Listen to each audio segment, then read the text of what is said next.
News 3 has team coverage of the day's events and what's unfolded since those signatures were all dropped off. David Douglas attending a recall celebration at the Monona Terrace, and Mark Lovicott is back in our studio after speaking with Republicans. Let's start now with David. The party is obviously over here tonight, Sarah. Everyone has gone home, but before they did, there were about 3,000 people in the room here, so much so they had to open up the second half of the ballroom to accommodate the crowd. But with them as they left, they say they took the enthusiasm contained here, and they're going to need it because there is yet to be a named candidate in this race. Over 1 million signatures! With excitement to match the number, United Wisconsin threw a recall petition party to say thank you. We cannot individually honor you all. People who set out a goal to collect 500 signatures, 1,000 signatures, 7,000 signatures.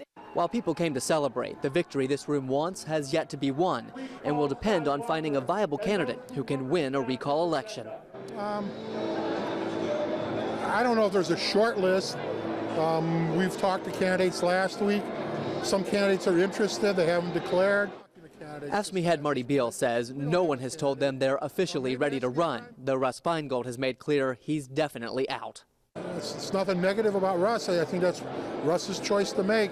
After a submission of 1 million signatures, Tom Barrett should be very interested. Senator Bob Jalk of Poplar is throwing support behind Walker's 2010 gubernatorial opponent, Tom Barrett, who insiders painted as less than thrilled to run the first time.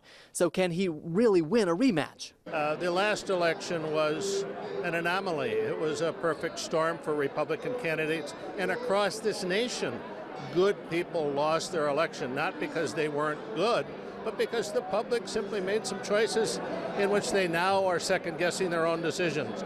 Malon Mitchell, who expressed interest in a bid but now says he'd prefer to take Rebecca Clayfish's seat, says he expects any eventual nominee can win support of recall voters. The candidate matters, yes, but really what Walker's done matters more. A statement echoed around the room, but Peter Barca, who says he's considering being on the ballot, can't ignore what a primary might mean for an eventual election. You never know with a primary. Sometimes primaries can be great because sometimes the strongest candidate emerges from a primary. Other times, if it gets to be too divisive, it can be harmful. Other names we're hearing who could be potential candidates include Dave Obey, Kathleen Falk, Senators Tim Cullen and John Erpenbach. Even Secretary of State Doug LaFollette has gotten a mention. Will anyone throw their hat into the ring officially? We're hearing that could happen in the next couple of weeks. People saying, okay, I think I'll run should there ultimately be a recall election. And it could get interesting for sure. Thanks so much, David. Great job tonight.